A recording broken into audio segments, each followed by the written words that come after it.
জ্যোতিষ কোনো রঙিন চশমা নয়। হে ঈশ্বর, আমায় অমরত্ব দাও। তাই সাদা চোখে সত্যিকে দেখতে শিখুন। যুক্তিতে মুক্তি চাইলে তবেই আপনি স্বাগত বিজ্ঞান ভিত্তিক জ্যোতিষ গণনার এই অনুষ্ঠানে। স্যার সুমন্ত জি চৌধুরী।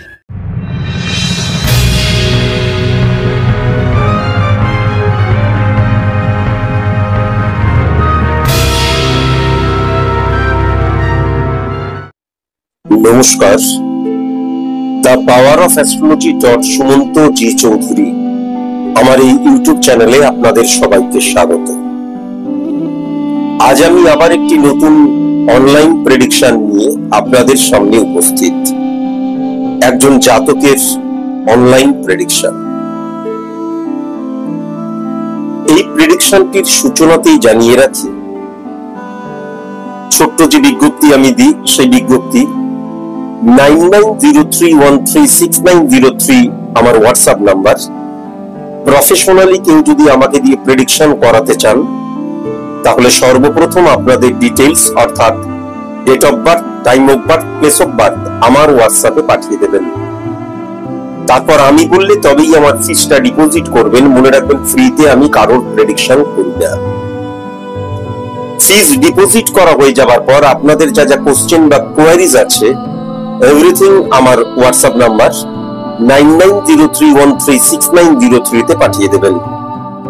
আমি যদি খুব বিজি না থাকি বা এমন কোন জায়গায় রয়েছি যেখানে নেট কানেকশন নেই, এরকম সিচুয়েশন যদি ক্রিয়েট না হয় তাহলে 48 আওয়ার্স এর মধ্যে প্রেডিকশন করে পরিপূর্ণ গোপনীয়তার সাথে সেটাকে আমি ইউটিউবে পাবলিশ করব এবং তার লিংকটি যেই হোয়াটসঅ্যাপ থেকে আমাকে প্রেডিকশন করতে বলা হয়েছে সেই হোয়াটসঅ্যাপে পাঠিয়ে দেব। যদি মনে করেন যে প্রেডিকশনটি অত্যন্ত মূল্যবান তাহলে সেটাকে সেভ বা ডাউনলোড করে নেবেন। যদি মনে করেন যে প্রেডিকশনটি অত্যন্ত মূল্যবান তাহলে সেটাকে সুরক্ষিত বা সংরক্ষিত করার দায়িত্ব কিন্তু পরিপূর্ণভাবে যিনি আমাকে প্রেডিকশন করতে বলেছেন তার। এটা কিন্তু অবশ্যই মাথায় রাখবেন। যদি আপনার date of birth, time of birth, place of birth না থাকে তাহলে মনে রাখবেন একমাত্র চোখের কর্নিয়া দ্বারাই কিন্তু 100% অ্যাকুরেট প্রেডিকশন করা সম্ভব। সেক্ষেত্রে কখনোই কিন্তু হাতের দ্বারা প্রেডিকশন করা সম্ভব নয়। এই হাত দেখা কখনো কিন্তু কোনো অ্যাস্ট্রোলজি সাবজেক্টের মধ্যে পড়ে না। আমরা সংখ্যা তত্ত্বকে পার্ট অফ অ্যাস্ট্রোলজি বলতে পারি, কিন্তু কখনো সেটা পরিপূর্ণ অ্যাস্ট্রোলজি নয়। হোরা পদ্ধতি কোনো অ্যাস্ট্রোলজি নয়। আর তাছাড়া জয় মা, জয় কালী, মা বলে দিলেন, এইগুলো কিন্তু কখনো কোনো অ্যাস্ট্রোলজির মধ্যে পড়ে না। আপনারা, আশা করি আপনারা মানসিকভাবে শিক্ষিত, তাই জন্য কোনটা ভুল, কোনটা ঠিক, কোনটা শিক্ষার প্রকাশ, কোনটা অশিক্ষার প্রকাশ, এইগুলো আপনারা খুব ভালো মতোই জানেন। এটা ধরে নিয়ে আপনাদের উপরে কিন্তু সিদ্ধান্তটা কি হওয়া উচিত সেটা ছেড়ে দিলাম। আজকে যার প্রেডিকশনটি করব তার date of birth, time of birth, place of birth সঠিক মতন জানা নেই, মানে মেবি মে নট। সুতরাং কালপুরুষ ছকের মধ্যে দিয়ে আজ আমি প্রেডিকশনটি করব। কালপুরুষ ছক আর কালপুরুষ ছক দুটো কিন্তু সম্পূর্ণ আলাদা। এটা আমি বহুবার ধরে বলেছি। কালপুরুষ ছক মানে হচ্ছে মেষকে 1 ধরে আস্তে আস্তে আস্তে আস্তে আস্তে মিনকে 12, এই যে টোটাল ক্যালকুলেশন তাকে বলা হয় কালপুরুষ ছক। আর কালপুরুষ ছক পুরোপুরি based on science, pure science, pure calculation, pure math. যেমন কালপুরুষ ছক বেসড অন স্পট ইমপ্লিমেন্টেশন ছক, এটা নিয়ে আমি বহুবার আলোচনা করেছি, আজকে আর নতুন করে আলোচনা করব না। আমি যদি সর্বপ্রথম এই কালপুরুষ ছকটি লক্ষ্য করি তাহলে এই জাতকের কিন্তু ধনু লগ্ন এবং কর্কট রাশি আমি লক্ষ্য করতে পারছি। 1 নম্বর ঘরে কোনো গ্রহ নেই, 2 নম্বর ঘরে বুধ এবং মঙ্গল, 3 নম্বর ঘরে রবি, 4 নম্বর 5 নম্বর ঘরে কোনো গ্রহ নেই, 6 নম্বর ঘরে কেতু বসে রয়েছে। কেতু কিন্তু শুক্রের ঘরে বসে রয়েছে, শুক্র কিন্তু 11 নম্বর ঘরে উচ্চস্থ হয়ে বসে রয়েছে স্বক্ষেত্রে। 7 নম্বর ঘরে কোনো গ্রহ নেই, 8 নম্বর ঘরে চন্দ্র, 9 নম্বর ঘরে ইউরেনাস এবং নেপচুন, 10 নম্বর ঘরে শনি, 11 নম্বর ঘরে প্লুটো, শুক্র, বৃহস্পতি, আর 12 নম্বর ঘরে কিন্তু রাহু। প্রেডিকশনটি শুরু করার আগে শুধু 2-1টি কথা বলবো।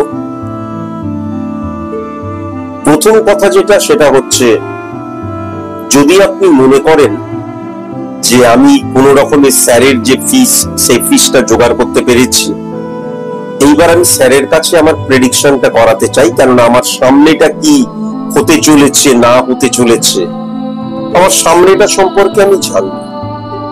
তাহলে মনে রাখবেন যে আপনাদের বা আমি কোনো প্রতিবন্ধকতার মধ্যে দিয়ে চলছি, বা আমি কাজ পাচ্ছি না, বা কাজের জায়গায় গন্ডগোল চলছে, আমি শুধু জানতে চাই যে এই যে আমার একটা অড সিচুয়েশন ক্রিয়েট হয়ে রয়েছে, কেননা অড সিচুয়েশন ক্রিয়েট না হলে কেউ কখনো কোনো অ্যাস্ট্রোলজারের কাছে যায় না, বা অ্যাস্ট্রোলজি সাবজেক্টের জন্য একটা পয়সাও খরচ করে না। এটা আমরা এতদিনে সবাই বুঝি, জানি, আমরা কেউ এতটা অজ্ঞ নই। এখন এখানে কিন্তু বেশ কয়েকটা ক্যাটাগরির মানুষ আছে, তার মধ্যে মূল ক্যাটাগরি, আমার একটা অড সিচুয়েশন ক্রিয়েট হয়েছে, তাহলে এই অড সিচুয়েশনটা কতদিন থাকবে, বা কবে আমি আবার সুখের মুখ দেখবো, বা আমার যে একটা নেগেটিভ সিচুয়েশন, এখান থেকে কবে বেরিয়ে আসতে পারবো। একবার অ্যাস্ট্রোলজারের কাছে যাই, তার কারণ কি, ওনারা ভবিষ্যৎ বক্তা, ভবিষ্যৎকে নিয়ে ওনারা বলতে পারেন।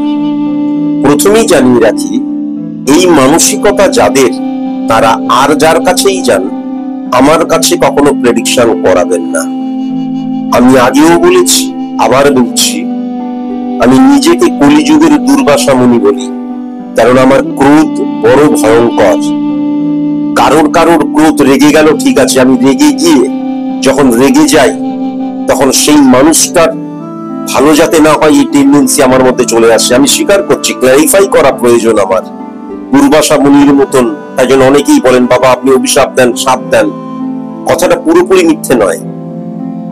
তার কারণ আমি মানসিক অশিক্ষিত যে আমাদের যে প্রবণতা, অশিক্ষার যে প্রবণতা মেন্টালি, এটাকে আমি কোনো মতেই মেনে নিতে পারি না।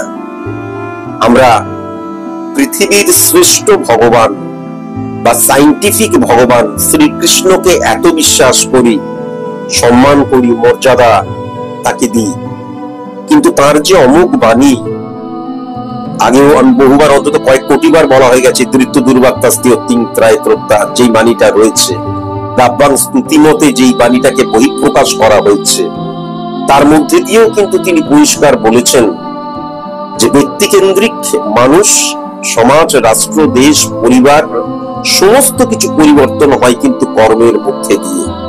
এমনি এমনি কখনোই কোনো কিছু কিন্তু পরিবর্তিত হয়ে যায় না। মানুষের জীবনটা কিন্তু আবহ নয়, গ্রীষ্মের পরে বর্ষা এলো, বর্ষার পরে শরৎ, তারপরে আস্তে আস্তে আবার শীত চলে এলো। সুতরাং এটা অবশ্যই মাথায় রাখার প্রয়োজন আছে যে আমার যখন জীবনে কোনো প্রবলেম ক্রিয়েট হচ্ছে, তার মানে আমার কোনো একটা জায়গায় গন্ডগোল হচ্ছে। এবার এই গন্ডগোলটা যখন হচ্ছে, তখন সেটাকে ফাইন্ড আউট করা, এবং তারপর মাস্ট প্রয়োজন যেটা, সেটা হচ্ছে শর্ট আউট করা, মাস্ট প্রয়োজন। কেননা আমি যদি প্রবলেমটাকে ফাইন্ড আউট করলাম, আমি শুনলাম, ফাইন্ড আউট করলাম, যদি শর্ট আউট না করি, তাহলে একটা প্রবলেম আস্তে আস্তে আস্তে আস্তে আস্তে আস্তে ইনক্রিজ করতে শুরু করে। কখনো কখনো যে প্রবলেমটা আমি ফেস করছি, আস্তে আস্তে সেই প্রবলেম থেকে বেরিয়ে এলাম, কিন্তু সেই প্রবলেমটা আরো 10টা প্রবলেমের জন্ম দিল। এটা খুব ন্যাচারাল জিনিস। তাই জন্য কি অনলাইন প্রেডিকশন, কি আমার চেম্বার, প্রত্যেকটা জায়গায় যদি আপনার মানসিকতা থাকে যে আমি প্রথমে স্যারের কাছে যাচ্ছি ফাইন্ড আউট করাতে আমার নেগেটিভিটি কি, এবং বাই হোক বাই ক্রুক যেভাবেই হোক এই নেগেটিভিটি থেকে আমি বেরিয়ে আসব, সুতরাং শর্ট আউট আমি অবশ্যই করাবো, এই মানসিকতা যদি থাকে তবেই কিন্তু আমার চেম্বারে অথবা অনলাইনের প্রেডিকশন এইগুলো আপনারা করাবেন। আর যদি মনে করেন যে কেবল আমি ফিসটা জোগাড় করতে পেরেছি, এবার আমার ভবিষ্যৎ সম্পর্কে জেনে নি, অ্যাস্ট্রোলজি কখনো কোনো মতেই কিন্তু কোনো ভবিষ্যতের কথা বলে না। অ্যাস্ট্রোলজির মূল কাজ হচ্ছে তোমার কোনটা সঠিক তোমার জন্য কোনটা বেঠিক, কোন লাইনে গেলে তুমি সঠিক মতন ফ্রুটফুল রেজাল্ট পাবে, বা যে সফলতার আকাঙ্ক্ষাটা তোমার মধ্যে রয়েছে সেই সফলতাটাকে তুমি গেইন করতে পারবে। এই যে আমাদের প্রবলেমগুলো, এই প্রবলেমগুলো যে আমাদের মধ্যে হচ্ছে, যার জন্য আমরা সফল হতে পারছি না বা সফলতার রাস্তায় অবস্ট্রাক্ট ক্রিয়েট হচ্ছে, এই প্রবলেমগুলো যেহেতু গ্রহের দ্বারা আমরা চালিত এবং পরিচালিত হই এবং গ্রহ রিফ্লেক্ট করে আমার হরমোনকে, তাই জন্য এর মেরামতির ভীষণ প্রয়োজন আছে। যতক্ষণ না এর মেরামতি করা হচ্ছে বা নেগেটিভিটিকে শর্ট আউট করা হচ্ছে ফাইন্ড আউটের পর, ততক্ষণ পর্যন্ত সফল হওয়ার জন্য উপযুক্ত হওয়ার যে মন, শরীরের ভাষা, চিন্তা এবং তার দ্বারাই যেহেতু কর্ম ইমপ্লিমেন্ট হয়, তাহলে কর্মের জায়গাটাও ব্লকড হয়ে থাকছে। সুতরাং যখন আমি আমার নেগেটিভিটিকে অফ না করে কেবলমাত্র বসে থাকছি, আমার ভবিষ্যৎটা অটোমেটিকলি ঠিক হয়ে যাবে, তার মানে আমি ভাগ্য, নিয়তি, লাক এইগুলোর উপরই কিন্তু নির্ভর করব। যেমন আমি বেশ কিছুদিন আগে আমি উত্তরবঙ্গ থেকে ফিরছিলাম, ফেরার সময় আমি খুব ভিজে ছিলাম, ওইখানে একটু কাজ ছিল, সেখানে বৃষ্টিতে ভিজেছিলাম। এমনি নর্মালি আমার ঠিক মানে অনিয়মিত, এমনিতেই আমি অনিয়মিত জীবনযাপন করি, অনিয়মিতই আরো বেশি হয়ে গিয়েছিলাম। তো আমি যখন গাড়ি চালিয়ে ফিরছিলাম, হঠাৎ করে আমার প্রচন্ড মাথায় যন্ত্রণা করে, প্রচন্ড মাথাটা যন্ত্রণা করছে। আমি দেখলাম মাথা যন্ত্রণা করছে, এতটা পথ আমি গাড়ি চালিয়ে আসবো, একটা মেডিকেল শপের পাশে দাঁড়িয়ে আমি সেখানে বললাম যে দেখি একটা ওষুধ দেখি, আমার এরকম অসুবিধা হচ্ছে। তারা আমাকে ওষুধ দিল, ওষুধটা খেলাম। ওষুধটা খাওয়ার পর থেকে তৎক্ষণাৎ কিন্তু মাথা যন্ত্রণাটা ঠিক হয়ে গেল। এটা ভেরি ভেরি ইম্পর্টেন্ট এক্সাম্পল যে আমরা অনেক সময় সাময়িক রিলিফ চাই, এগুলো তো অজ্ঞানতা। এটা আমি যেটা করেছি সেটা একটা মারাত্মক অজ্ঞানতার বহিঃপ্রকাশ। কেননা আমার স্টুডেন্ট কত ডাক্তারবাবু রয়েছে, আমি একটা ফোন করে অন্তত আমার কি হচ্ছে না হচ্ছে সেটা বলে তারপর আমি মেডিসিনটা নিতে পারতাম, কিন্তু সেই মেডিসিনটা আমি নিলাম না, অজ্ঞতা। আমি ভাবলাম একটা চট করে ওষুধ খেয়ে নি, ঠিক হয়ে যাবে। ওষুধটা খাওয়ার ফলে কি হলো, তারপর থেকে কি রিয়াকশন হলো আমি জানি না। এমনিতেই মেডিকেল সায়েন্স আমার উপর অ্যাপ্লাই জীবনে কখনো কার্যকারী ভূমিকা গ্রহণ করেনি, কিন্তু সেই ওষুধটা খাওয়ার পর থেকে সেই যে আমি অসুস্থ হয়ে গেলাম, অসুস্থ মানে আমার মাথা যন্ত্রণা সাময়িক ঠিক হলো, তারপর বিপুল জ্বর, গায়ে হাত পায়ে ব্যথা, পা কামড়াচ্ছে, টনটন করছে, ভয়ঙ্কর একটা অবস্থা।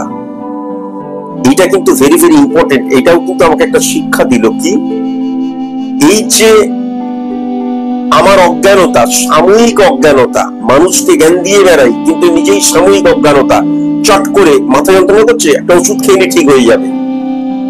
এই 10 টাকা 15 টাকার ওষুধ খেতে গিয়ে কি করলাম, এই যে জ্বর শুরু হয়েছে 15-20 দিন ধরে শরীর খারাপই চলছে, সেই নিয়ে কিন্তু আমি চেম্বার করে যাচ্ছি।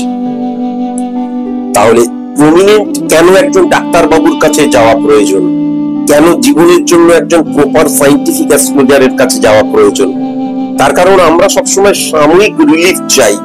এই সাময়িক রিলিফ পেতে গিয়ে আরো বড় রোগের জন্ম হয়ে যায়, আরো বড় রোগের জন্ম হয়ে যায়। আমার অনেক অনলাইন প্রেডিকশন পড়ে রয়েছে, আমি কথাই বলতে পারছি না এরকম সিচুয়েশন।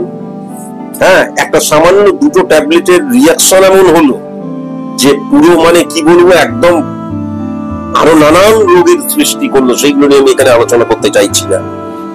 তাই জন্য স্পেশালিস্ট এবং পারফেক্ট, সেটা উকিল হোক, সেটা ডাক্তার হোক, সেটা অ্যাস্ট্রোলজার হোক, সেটা শিক্ষক হোক, তাদের কাছে গিয়েই কিন্তু সঠিক মতামত নেওয়া ভীষণ প্রয়োজন বলে আমি মনে করি। আমি তাই জন্য যেটা বলছিলাম, যে যদি আপনারা কেউ মনে করেন যে স্যারের কাছে কেবল প্রেডিকশন করাবো, তাহলে স্যারের কাছে প্রেডিকশন করাতে কখনোই অনলাইনেও আসবেন না, চেম্বারেও আসবেন না।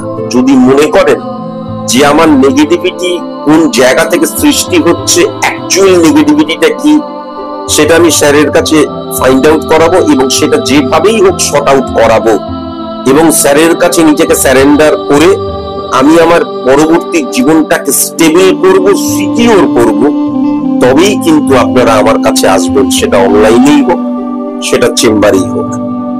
আর চেম্বারে আমি ইদানিং লক্ষ্য করতে পারছি, প্রেডিকশন করাতে আসছেন, সাথে বাস্তুর মাটি নিয়ে আসছেন, কোন বাড়ির প্রবলেম চলছে সেই দলিল নিয়ে আসছেন, নানান কিছু নিয়ে এসে আমার পা পা স্পর্শ করাচ্ছেন, হাত স্পর্শ করাচ্ছেন।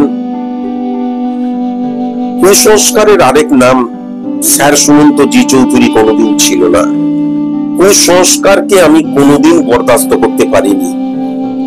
মানুষ আমার কাছে এসছে, আমি আগেও এই নিয়ে বহুবার বলেছিলাম, এখানে নতুন করে বলতে চাই না। আসার পর কেন জানি না, ওই যে বললাম, এমন কাউকে চাই যার কাছে গেলেই আমার সবকিছু ঠিক হয়ে যাবে। মানুষ সব বেটাকে ছেড়ে দিয়ে এখন সুমন্ত বেটাকে ধরেছে এবং ধরে নিয়েছে তার পা পা স্পর্শ করলে ঠিক হয়ে যাবে, সে ছোঁয়ালেই ঠিক হয়ে যাবে, তার কাছে এলেই সব ঠিক হয়ে যাবে। কিন্তু আবার বলছি, সাইন্টিফিক, একদম রিয়েল, প্রপার এবং একমাত্র সাইন্টিফিক গড বলে যাকে আমি বিশ্বাস করি, শ্রীকৃষ্ণ, তিনি নিজেই কিন্তু বলেছিলেন মৃত্যু দুর্বাত্তা স্থিয়ত্তিন্ত্রায়ত্তা। তাই জন্য এরকম ভাবে ছেলে খেলা করার জন্য, ননসেন্স অ্যাক্টিভিটিস যেগুলো প্লে করেন আমার সামনে, সেইগুলো করার জন্য অহেতুক চেম্বারে ভিড়ের দরকার নেই।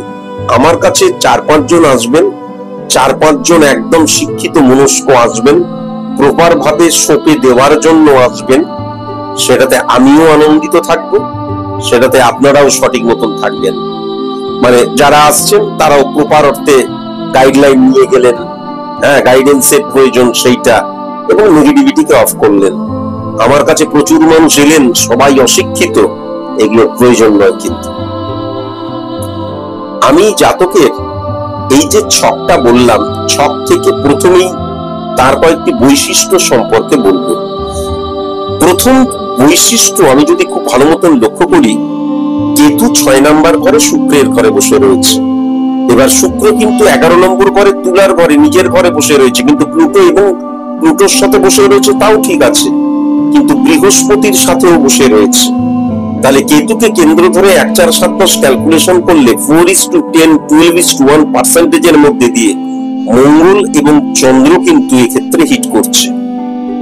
যদি আমি চন্দ্রকে কেন্দ্র ধরে 1, 4, 7, 10 ক্যালকুলেশন করি, তাহলে 4:12 রাহু এবং শুক্র সেক্ষেত্রে কিন্তু আবার হিট হচ্ছে। তাহলে ডেফিনিট ভাবে তার বৈশিষ্ট্যের প্রথম বৈশিষ্ট্য যেটা, তার আমি ছবিও দেখিনি, তার কেবল চোখের ছবি, তাও স্ক্রিনশট তুলে আমাকে ডান চোখের ছবি, এই বাঁ চোখের ছবিটা, ডান চোখের ছবি উনি পাঠিয়েছিলেন, কিন্তু বাঁ চোখের ছবি লেগেছে। তাহলে প্রথমেই যেটা লক্ষ্য করা যাচ্ছে, এই জাতকের কিন্তু মাথায় একদম বেশি বয়স নয়, বোধহয় সবে তরুণ হয়েছে বা কিশোরের শেষ অধ্যায়। আমি তার বয়স এখানে বলবো না, কিন্তু এই বয়সেই আমি যেটা লক্ষ্য করতে পারছি, মাথায় কিন্তু একদম চুল নেই, এটা কিন্তু লক্ষ্য করা যাচ্ছে, মাথায় টাক পড়ে গেছে। তুমি আমাকে যে প্রেডিকশন করাচ্ছ, কালপুরুষ ছকের মধ্যে দিয়ে প্রেডিকশন করাচ্ছ, তাই তোমাকে আমি অ্যাসিওর করছি, তোমাকে আমি জানিয়ে দিচ্ছি যে আমি যেটা তোমার সম্পর্কে বলবো সেটা ভুল নয়। তার কারণ তোমাকে আমি দেখিনি, না দেখি তোমার বর্ণনা দিচ্ছি, তুমি নিজেই বুঝতে পারবে যে সাইন্টিফিক অ্যাস্ট্রোলজি বা কালপুরুষ ছক কোন লেভেলে বিরাজ করে, যে কোনো কিছু না জেনে কোনো কিছু তোমার সম্পর্কে, তোমাকে একটিবার না দেখেও কিন্তু তোমার সম্পর্কে ডিটেলিং করে দেওয়া সম্ভব। প্রথমেই আমি যেটা লক্ষ্য করতে পারছি, যে তোমার মাথায় কিন্তু পুরো টাক, হ্যাঁ, একদম পুরো কিন্তু টাক হয়ে গেছে এত কম বয়সে, এটা কিন্তু লক্ষ্য করা যাচ্ছে। তোমার একটা সবচেয়ে নেগেটিভ জায়গা, প্রত্যেকটা মানুষ জিম করে হোক, কসরত করে হোক, স্টাউট ফিগার হওয়া আর শুকিয়ে রোগা হওয়া দুটোর মধ্যে কিন্তু অনেক পার্থক্য রয়েছে। তোমার ছকের মধ্যে আমি যেটা লক্ষ্য করতে পারছি, তুমি কিন্তু একদম হাড়গিলে এবং শুকিয়ে যাচ্ছ। এই শুকিয়ে যাওয়ার পেছনে তোমার মানসিক চিন্তা থাকতে পারে, বা ভবিষ্যৎ জীবন সম্পর্কে একটা কিউরিসিটি, আলটিমেট কি হতে চলেছে, আমার বয়স বেড়ে যাচ্ছে, এই মানসিক চাপ থেকেও তুমি শুকিয়ে যেতে পারো। আমি তোমার ক্ষেত্রে যেটা লক্ষ্য করতে পারছি, মায়ের বয়স হচ্ছে, মাও রোগগ্রস্ত, সুতরাং সঠিক মতন খাওয়া দাওয়াটাও তোমার নিয়ম মাফিক হচ্ছে না, এটাও কিন্তু আমি লক্ষ্য করতে পারছি। এইবার আমি যদি রাহুকে লক্ষ্য করি, তাহলে রাহু কিন্তু মঙ্গলের ঘরে বসে রয়েছে, মঙ্গল কিন্তু শনির ঘরে বসে রয়েছে। 12 নম্বর এবং 5 নম্বর ঘরের অধিপতি গ্রহ কিন্তু মঙ্গল। সেই মঙ্গল কিন্তু শনি এবং বুধের সাথে বসে রয়েছে, ভাবগত শনি, ফিজিক্যালি বুধ, আর সমসপ্তমে কিন্তু চন্দ্রকে হিট করছে। একটু আগেই যে ক্যালকুলেশনটা বললাম, তাহলে কেতু, মঙ্গল এবং বৃহস্পতির আন্ডারে শনি 6-9 কানেকশনের মধ্যে 5 নম্বর, 1 নম্বর, 9 নম্বর ঘরকে হিট করছে এবং এই ঘরগুলোর প্রবণতা ইনক্রিজ করছে। তোমার সারা শরীরে প্রচুর তিল। তুমি যদি লক্ষ্য নাও করে থাকো, আমার এই প্রেডিকশনটা শোনার পর আয়নার সামনে দাঁড়িয়ে জামা খুলে তুমি দেখো যে তোমার সারা শরীরে প্রচুর তিল, অন্তত কিছু না হোক 8 থেকে 10টা তিল বা তারও অধিক তিল আমি লক্ষ্য করতে পারছি। এবং প্রত্যেকটা তিল দেখবে লাল তিল, কোনো কালো তিল তোমার নেই। প্রত্যেকটা তিল কিন্তু কালো তিল। হ্যাঁ, এটা কিন্তু আমি লক্ষ্য করতে পারছি। তোমার সবচাইতে একটা নেগেটিভ জায়গা যে আমাদের 12 মাসে 13 পার্বণ এবং প্রত্যেকদিন একটা করে পুজো। আজকে অমাবস্যা, কালকে পূর্ণিমা, কালকে এই, কালকে তাই, ওই নানান ধরনের পুজো। এই পুজো আচ্ছাতে তুমি মারাত্মক রকমের তোমার ভক্তি, বিশ্বাস নয়, তার কারণ বিশ্বাস মানে হচ্ছে পরীক্ষার দ্বারা প্রমাণিত সত্য যাহা। তাহলে পুজো আচ্ছার প্রতি তোমার যে ভক্তি রয়েছে, এই ভক্তিটা তোমাকে পজিটিভ ভাইব্রেশন ক্রিয়েট করছে না তোমার জীবনে, বিকজ তুমি প্রত্যেকটা পুজোতে কঠোর ভাবে উপবাসের সাথে, কোনো কোনো পুজোতে একদম থুতু পর্যন্ত না গেলার প্রতিশ্রুতি, বা এই উপবাসে, এইটাও তোমার কিন্তু শরীর শুকিয়ে যাওয়ার মোক্ষম কারণ। যতক্ষণ না পুজো শেষ হচ্ছে ততক্ষণ পর্যন্ত নির্জরা হয়ে থাকবো, কিচ্ছু খাবো না। আলটিমেট তুমি যদি ইতিহাস দেখো, তাহলে যারা যারা এরকম উপবাস মেনে পুজো করেছে, জীবনে তাদের ফ্রুটফুল রেজাল্ট কোনো কিছু হয়নি। তারা গ্যাস্ট্রিক আলসারেই মারা গেছে বা চরম রোগের শিকার হয়েছে। তুমি এটা খুব ভালো মতোই ইতিহাস ঘেটো। পুজো আচ্চা যখন করছো, তাহলে ধর্মের ইতিহাসও তুমি যদি ঘাটো, এবং আমি যতটুকু ধর্ম পড়েছি, আমি যতটুকু হিন্দু ধর্ম সম্পর্কে জানি, ধর্ম সম্পর্কে জানি, যে খালি পেটে পুজো আচ্ছা করার কোন জায়গায় কোন রীতি কিন্তু কোথাও ছিল না। যদি কোন বইয়ের মধ্যে সেটা লেখা থাকে, তাহলে সেটা মানুষ সৃষ্টি করেছে। কেন সৃষ্টি করেছে আমি জানি না, কিন্তু কখনো না খেয়ে, জল না খেয়ে, খাবার না খেয়ে কঠোর উপবাস, ভগবান প্রসন্ন হবেন, এটা সম্পূর্ণ একটা মন গড়া এবং একটা অশিক্ষার বহিঃপ্রকাশ ছাড়া আর কোনো কিচ্ছু নয়, কোনো কিচ্ছু নয়। আমি বিশ্বাস করি তুমি যদি একটু স্টাডি করো, তার কারণ the black letters in the text book can only bring the revolution of mind. কালো অক্ষরগুলোই মনের বিপ্লব আনতে পারে। সুতরাং কালো অক্ষরগুলোকে যদি একটু যাচাই করো, দেখবে সেখানে কোথাও লেখা নেই যে না খেয়ে তোমাকে পুজো আচ্ছা করতে হবে, কঠোর একদম অনাহারে তোমাকে পুজো আচ্ছা করতে হবে, তবেই ঈশ্বর প্রসন্ন হবেন। এটা কিন্তু এইটা কোথাও লেখা নেই। আচ্ছা, এইবার যদি দেখা যায় শনিকে কেন্দ্র ধরে 1, 4, 7, 10 ক্যালকুলেশন, 3 নম্বর এবং 2 নম্বর ঘরের অধিপতি গ্রহ 10 নম্বর ঘরে বুধের ঘরে বসে রয়েছে। 10 নম্বর এবং 2 নম্বর ঘরের মধ্যে পরিবর্তন যোগ ক্রিয়েট হয়েছে। তার কারণ 10 নম্বর ঘরটা হচ্ছে কন্যার ঘর, শনি বসে, 2 নম্বর ঘরটা মকরের ঘর, বুধ বসে। এবার শনিকে কেন্দ্র ধরে 1 4 7 10 ক্যালকুলেশন করলে 7:11 12:4% এর মধ্যে 3 নাম্বার, 9 নাম্বার, 8 নাম্বার এবং 12 নাম্বার ঘর নেগেটিভ হয়ে যাচ্ছে। তোমার কোমরের পট থেকে যে পোর্শনটা, সেখানে প্রচুর কাটা দাগ আছে, এটা কিন্তু লক্ষ্য করা যাচ্ছে। প্রচুর পায়ে, মানে শুধু পা নয়, কিন্তু কোমরের পট থেকে যে যে পোর্শন আছে সেখানে প্রচুর কাটা দাগ আছে, এটা কিন্তু আমি লক্ষ্য করতে পারছি।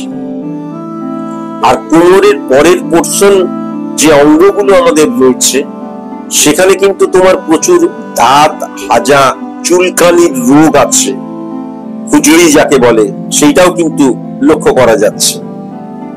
চন্দ্র 8 নাম্বার ঘরে বসে রয়েছে এবং মঙ্গলকে হিট করছে। 5 নাম্বার এবং 12 নাম্বার ঘরের অধিপতি গ্রহ, এবং শনিকে ভাবগতভাবে হিট করছে এবং বুধকেও হিট করছে।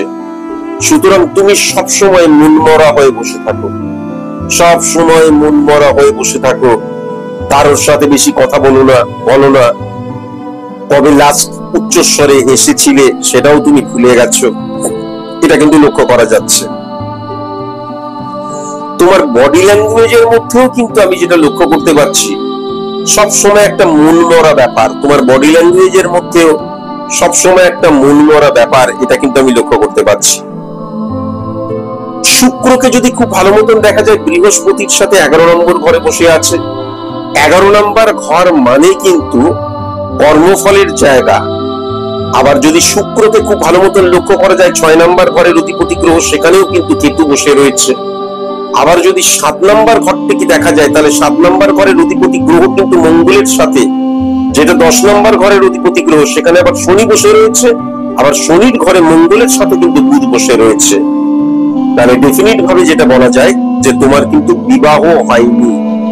হ্যাঁ, কিন্তু যেহেতু শনি এবং চন্দ্রের কানেকশন 6-9 রবি এবং রাহুকে হিট করছে, সারাক্ষণ একটা প্রেম পেয়ে থাকার ব্যাপার, একটা অপোজিট সেক্সের প্রতি চাহিদা থাকবে। কিন্তু আমার জীবনে আমি তো আর কোন রকমের আমার স্ত্রী হবে না, প্রেমিকা হবে না, এরকম একটা মানসিকতাও তোমার মধ্যে ভয়ঙ্কর রকমের লক্ষ্য করা যাচ্ছে। হ্যাঁ, তুমি কিন্তু একা থাকতেও ভীষণ ভালোবাসবে। আমি তোমাকে 1টা 2টো 3টে 4টে 5টা 6টা 7টা 8টা 9টা 10টা 11টা, ওই 10টা 11টা মতন বৈশিষ্ট্য বললাম। যদি একটা বৈশিষ্ট্য মনে হয় যে আমি মানে 10% এর মধ্যে 5% সঠিক হলো, 5% ঠিক হলো না, একটা প্রেডিকশনও যদি আর্ধেকটা ঠিক নয় যদি তোমার মনে হয়, তাহলে মনে রেখো যে আমি একজন মিথ্যেবাদী, আমি একজন জোচ্চোর, আমি একজন অশিক্ষিত, এবং আমি অ্যাস্ট্রোলজির এও বুঝি না, আমি একদম কিছু বুঝি না, এরকম একজন অ্যাস্ট্রোলজার। যদি এই 10টা 11টা বৈশিষ্ট্যের একটা বৈশিষ্ট্যের আর্ধেকটা কখনো তোমার ফলস বলে মনে হয়, দেখবে কখনোই তোমার মনে হবে না। বর্তমানে আমি যেটা তোমার ক্ষেত্রে লক্ষ্য করতে পারছি, যে আত্মীয়দের সাথে তোমার কিন্তু মামলা মকদ্দমা চলছে, যে কোনো বিষয়বস্তু নিয়েই হোক। আমি এখানে সেটা প্রকাশ করতে চাই না, এবং তুমি জানোই কোন বিষয়বস্তুর উপর মামলা মকদ্দমা চলছে। বেশ অনেক দিন ধরে মামলা মকদ্দমা চলছে, এটা কিন্তু আমি লক্ষ্য করতে পারছি। এটাও যদি ভুল হয়, তুমি তাহলে আমাকে বলো যে আপনি একদম কিছু জানেন না, কিছু ফালতু উল্টাপাল্টা আপনি প্রেডিকশন করেন। হ্যাঁ, আত্মীয়দের সাথে তোমার মামলা চলছে, একদম ক্লোজ আত্মীয়দের সাথে। তোমার পরিবারে আমি যেটা লক্ষ্য করতে পারছি, মা ছাড়া কিন্তু কেউ নেই।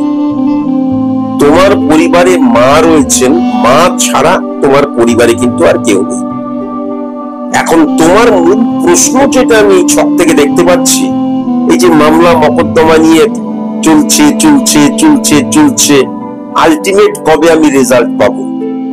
আমি তোমাকে স্পেসিফিক ভাবে বলছি, যেমন এই ছকটার মধ্যে আমি যেটা লক্ষ্য করতে পারছি, যে 2025 সালের 19 মার্চ এর মধ্যে কিন্তু মামলার নিষ্পত্তি ঘটবে। হ্যাঁ, এবং সেই মামলার যে নিষ্পত্তি হবে, সেখানে কিন্তু তুমি জিতবে।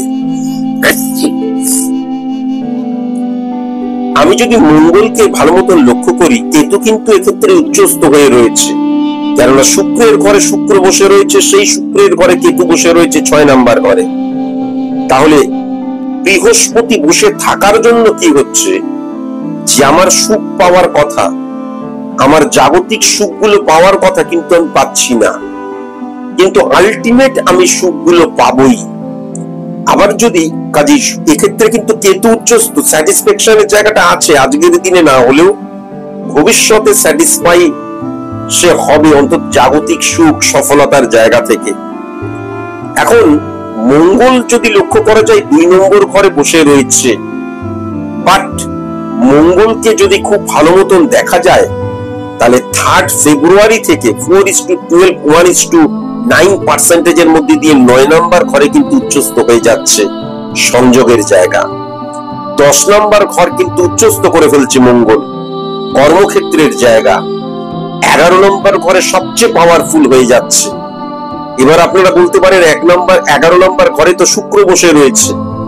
মনে রাখা দরকার, আমরা যখন কোনো ক্যালকুলেশন করি, বারবার ধরে বলেছি, প্রত্যেকটি ক্যালকুলেশন যার নিরিখে করা হচ্ছে। যেমন আমি যদি বিবাহ নিয়ে প্রেডিকশন করি, তাহলে শুক্রকে কেন্দ্র ধরে ক্যালকুলেশন করতে হবে, আর বুধকে কেন্দ্র ধরে ক্যালকুলেশন করতে হবে। 7 নম্বর ঘরের অধিপতি গ্রহ বুধ, আর শুক্র দ্বারা একটি জাতকের বিবাহিত জীবন বা স্ত্রীর এই জায়গাগুলো ক্যালকুলেশন করতে হয়। কিন্তু যখন আমি দেখতে পাচ্ছি আজকের দিনে কোনো মামলা মকদ্দমা চলছে, ফার্স্ট আমাকে দেখতে হবে মঙ্গলের অবস্থান আজকের দিনে নেগেটিভ হয়ে রয়েছে বা আজকের দিনে তাকে ডিস্টারবেন্স ক্রিয়েট করছে, তারিখ পর তারিখ, তারিখ পর তারিখ। কিন্তু আলটিমেট এই যে পার্টিকুলার ডেট বললাম, তারপর থেকে কিন্তু এই মঙ্গলের অবস্থান চেঞ্জ হয়ে যাচ্ছে, এবং সেই চেঞ্জের ফলে কিন্তু কেতু যেহেতু উচ্চস্থ হয়ে রয়েছে, সে কিন্তু 11 নম্বর ঘরকে পজিটিভ ভাবে হিট করছে। তাহলে যখন আমি মামলার অবস্থানটা দেখব, তার রেজাল্ট দেখব, তখন কখনো শুক্র দ্বারা ক্যালকুলেশন করা হবে না, তখন কিন্তু মঙ্গল দ্বারাই ক্যালকুলেশন করা হবে। আর মঙ্গল দ্বারা ক্যালকুলেশন করতে গেলে 11 নম্বর ঘরে কিন্তু মঙ্গল উচ্চস্থ হয়ে যাচ্ছে।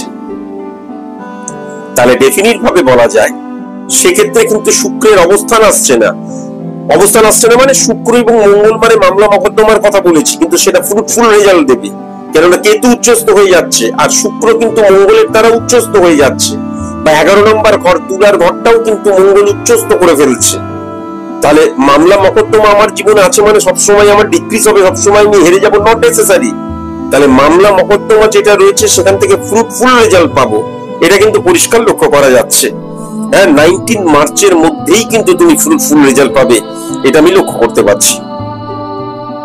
এই যে মঙ্গলের অবস্থান চেঞ্জ হয়ে গেল 6-9-3-5-3-2 ক্যালকুলেশনের মধ্যে, শুক্র কিন্তু 5 নাম্বার, 6 নাম্বার এবং 12 নাম্বার ঘরের রাহুর সাথে নেগেটিভ ভাবে হিট করলেও 5 নাম্বার, 6 নাম্বার, 2 নাম্বার এবং 10 নাম্বার ঘরকে উচ্চস্থ করে ফেলছে। সুতরাং 19শে মার্চ থেকে 31শে ডিসেম্বর এই সময়টার মধ্যে তুমি কিন্তু অত্যন্ত তোমার বিবাহিত জীবনের জায়গা বা অপোজিট সেক্সের জায়গা অত্যন্ত প্রভাবিত করবে তোমার জীবনকে। সুতরাং এখানে ডেফিনিট ভাবে বলা যায় এই সময়ের মধ্যে তোমার কিন্তু বিবাহ হবেই হবে। কেমন? কিন্তু মঙ্গল শুক্রের অবস্থান বা কেতুর অবস্থান বা শনির অবস্থান বা 10 নম্বর ঘরের অবস্থান, বুধ, সবকিছু ঠিক আছে, কিন্তু এই যে পুরো ক্যালকুলেশনটা সেই সময় কখনো পজিটিভ ভাবে ত্বরান্বিত করতে পারবে না 8 নাম্বার ঘরকে। 8 নাম্বার ঘরটা যেহেতু কর্কটের ঘর এবং তার অধিপতি গ্রহ যেহেতু চন্দ্র, সেই চন্দ্র 8 নাম্বার ঘরেই বসে রয়েছে। সুতরাং এদের পজিটিভ ইনফ্লুয়েন্স চন্দ্রকে পজিটিভ করছে, কিন্তু নেগেটিভ ঘরে নেগেটিভ ভাবে চন্দ্র বসে রয়েছে, নেগেটিভ ভাবে সে শক্তিশালী হয়ে যাচ্ছে। তার মানে মাতৃভাব কিন্তু নেগেটিভ হয়ে যাচ্ছে। তাহলে মায়ের শারীরিক অবনতি হবে, এটা কিন্তু পরিষ্কার লক্ষ্য করা যাচ্ছে। এই 19শে মার্চ 2025 থেকে, তারপর থেকে 31 ডিসেম্বর 2025 এই সময়ের মধ্যে মারাত্মক শারীরিক অবনতির জায়গা মায়ের ক্ষেত্রে কিন্তু পরিষ্কার লক্ষ্য করা যাচ্ছে। যেমন 639591, বিশেষ করে কিন্তু 22শে আগস্টের পর, তার কারণ 22শে আগস্টের পর চন্দ্র এবং শনি 12 নম্বর ঘরের অধিপতি গ্রহ মঙ্গলকে নেগেটিভ ভাবে হিট করছে। অপারেশনের যোগ, রক্তজনিত প্রবলেম ক্রিয়েট হয়ে যাওয়া, 12 নম্বর 7:6, 11, 1 এবং 3 নম্বর ঘর দ্বারা রবিকে নেগেটিভ করছে। সুতরাং হার্ট রিলেটেড প্রবলেমও ক্রিয়েট হয়ে যেতে পারে, স্ট্রোক হতে পারে, হার্ট অ্যাটাক হতে পারে, হ্যাঁ, সাডেন ডেথ হয়ে যাওয়ার জায়গা, এগুলোও কিন্তু পরিষ্কার লক্ষ্য করা যাচ্ছে। কিন্তু যাই হোক, যদি কোনো রকমের একদম নেগেটিভ কোনো সিচুয়েশন ক্রিয়েট হয়ে যায়, সেটাও কিন্তু তোমার বিবাহের পরেই হবে। মানে ওইটার জন্য বিবাহ ব্লক হয়ে যাচ্ছে তা নয়, আমি পরিষ্কার লক্ষ্য করতে পারছি যে 2025-এ তোমার বিবাহ হবে। বিবাহের 7 দিন পর তোমার মা অসুস্থ হয়ে হসপিটালাইজড হয়ে যেতে পারে, একদিন পরে হয়ে যেতে পারে, কিন্তু বিবাহটা হবেই। এটা তুমি এটা নিশ্চয়ই সেভ এবং ডাউনলোড করে রাখবে। সুতরাং তুমি ডেফিনিট ভাবে পরবর্তীকালে দেখতেই পাবে। পাত্রীকে নিয়ে কয়েকটি কথা বলি। আমার এখানে ক্যালকুলেশন করাই রয়েছে।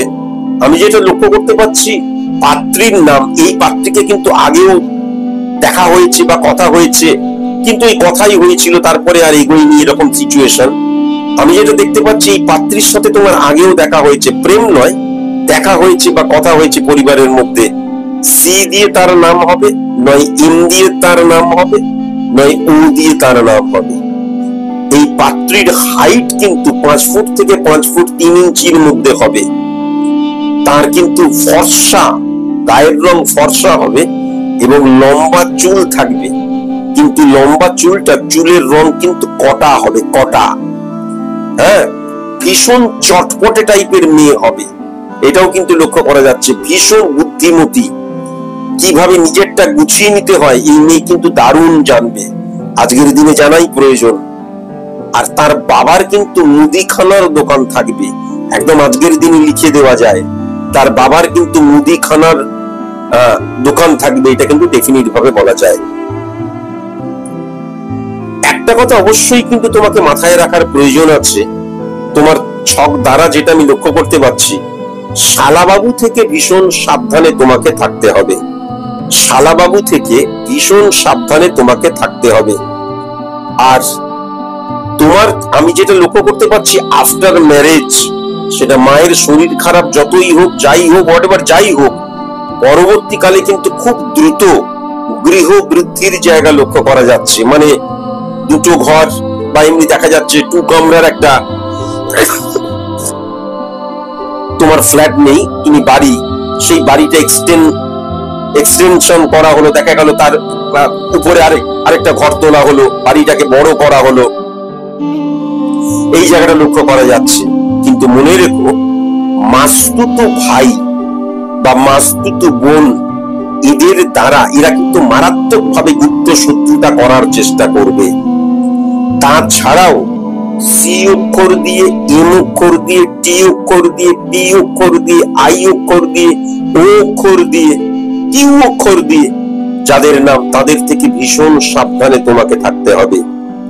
আমাদের প্রত্যেকের জীবনেই প্রচুর গুপ্ত শত্রু রয়েছে, কিন্তু গুপ্ত শত্রুতার দ্বারা ক্ষতি করবে যারা, তারা কিন্তু এই অক্ষর দিয়েই তাদের নাম হবে। তার অর্থ এই নয় এই অক্ষর দিয়ে সবাই গুপ্ত শত্রুতার দ্বারা তোমার ক্ষতি করবে, কিন্তু গুপ্ত শত্রুতার দ্বারা যারা ক্ষতি করবে তারা কিন্তু এই অক্ষর দিয়েই হবে, এটা কিন্তু পরিষ্কার লক্ষ্য করা যাচ্ছে। তুমি জীবনে অর্নামেন্টস কেনো, জীবনে আরো নানান কিছু কেনো, যেগুলো তোমার সঞ্চয়ের ক্ষেত্রে বা সঞ্চয়ের নানান পদ্ধতি রয়েছে, সেগুলো ইমপ্লিমেন্ট করো। কিন্তু কখনো তুমি নিজের নামেই হোক, বউয়ের নামেই হোক, জমি কিনো না। কখনো মানে জমি কখনোই কিন্তু কিনবে না। তোমার আরেকটা জায়গা মারাত্মক নেগেটিভ লক্ষ্য করা যাচ্ছে, সেটা হচ্ছে সন্তানের জায়গা।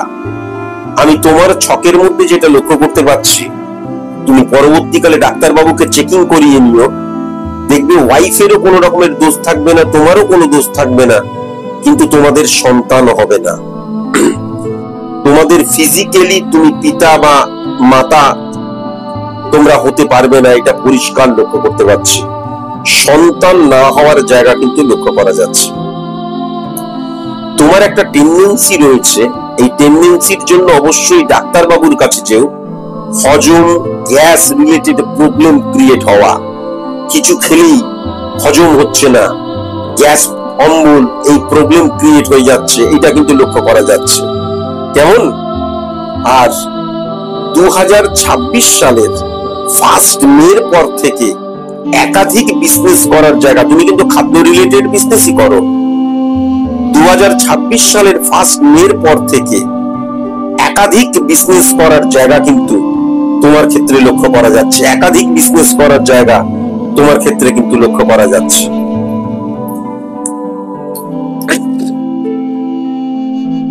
আর আরেকটা জিনিস যেটা খুব ভালো মতন লক্ষ্য করা যাচ্ছে, আরেকটা জিনিস খুব ভালো মতন লক্ষ্য করা যাচ্ছে, 2026-এর 1 মের পর থেকেই কিন্তু তোমার স্ত্রী দেখবে কাঁচামাল, কাপ, বস্ত্র রিলেটেড কোন বিজনেস করবে, এবং সেই বিজনেসটা কিন্তু খুব ভালো বিজনেস হবে, এটাও কিন্তু আমি লক্ষ্য করতে পারছি। বুটিক রিলেটেড, মূলত বুটিক রিলেটেড বিজনেস করবে তুমি, আমি যেটা লক্ষ্য করতে পারছি। কাজে আজকে যে সিচুয়েশনে তুমি রয়েছো, হ্যাঁ, তুমি আর কয়েক মাস পর থেকেই তুমি নিজেই লক্ষ্য করবে এই সিচুয়েশনটা পুরোপুরি কিন্তু তুমি ওভারকাম করতে পারবে, অড সিচুয়েশন থেকে বেরিয়ে আসতে পারবে, এবং একটা সমৃদ্ধশালী, সুন্দর, স্বাস্থ্যকর জীবন যাপন কিন্তু তোমার ক্ষেত্রে লক্ষ্য করা যাচ্ছে। শুধু এটুকুই তোমাকে বলবো, তোমার এখনো কোনো কিছুই হয়নি, আমি প্রেডিকশন করে দিলাম। তুমি মান্থ বাই মান্থ লক্ষ্য করবে, আস্তে আস্তে আস্তে আস্তে আমার এই কথাগুলো, যেগুলো তোমার ছোট গল্প বলে মনে হতে পারে, সেই ছোট গল্প কেমন বাস্তব জীবনে সদর্থক রূপ নিচ্ছে। শুধু একটাই তোমার কাছে আমার অনুরোধ, যে এই সিচুয়েশনটা যখন হবে, সেটা ঈশ্বরের উপোস করেছিলাম বলে হয়েছে কখনো কিন্তু বলো না। তার কারণ ঈশ্বর কিছু করার আগেই আমি তোমাকে আগে থেকে ডিটেলিং করে দিলাম, এবং আমি বিশ্বাস করি পৃথিবীতে কেউ তোমাকে এরকম একদম স্টেপ বাই স্টেপ ডিটেলিং করে দেবেন না।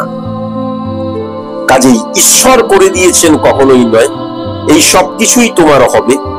তবে এই ছকটার মধ্যে আজকের দিনে দাঁড়িয়ে কোন রকমের রেমিডিয়াল প্রসেস অ্যাপ্লিকেশন করার প্রয়োজন আছে বলে মনে করতে পারছি না।